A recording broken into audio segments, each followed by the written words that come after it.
There was a time where I would really get anxiety just from standing right here. I get a lot of anxiety from standing right here. You know, it's not like that anymore.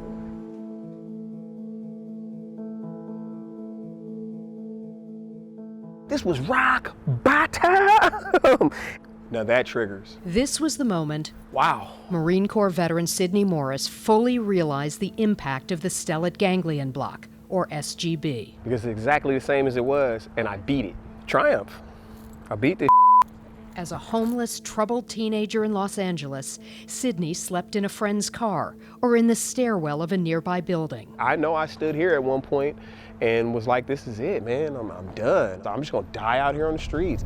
Now we're getting into the meat of this is actually my neighborhood. That was the first time I looked over and the guy just unloaded on the kid. Everything was a certain way, and then when the LA riots happened, most of this burned. This is the pressure cooker. This is where you gotta be down. When you come up in these places, it's a totally different America.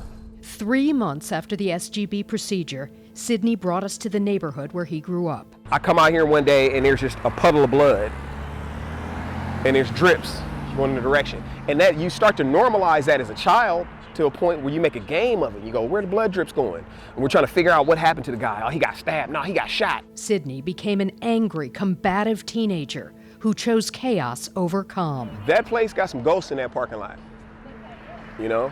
So another thing that you have to deal with visually is you get over there, somebody gets stabbed, somebody gets shot, you know, and I'm in the midst of this. On a whim, Sidney joined the Marine Corps, says it was the best decision he ever made. The code of the streets is almost identical to the ethos that we use.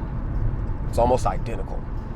There's a pecking order, there is, you know, there's rules and rules of engagement, there are, you know, there's do's and don'ts, you know, there's disciplinary action. But there was devastating loss, brothers who died on the battlefield and off. By the time Sidney traveled to Chicago to get the SGB, he was barely living. The day before the shot, I have to drag it all out. I have to make my point. I have to be right. I have to finish this conversation. I don't feel compelled to do so anymore. I had no clue that there was going to be this much future for me standing right here. Things still happen. I'm still under stressors. I still get angry. I still get sad. Not everything takes me from zero to complete fury anymore. Sidney is 43 now and sees a future that's looking good. This is actually pretty cool, you know, here I am, you know, here I am.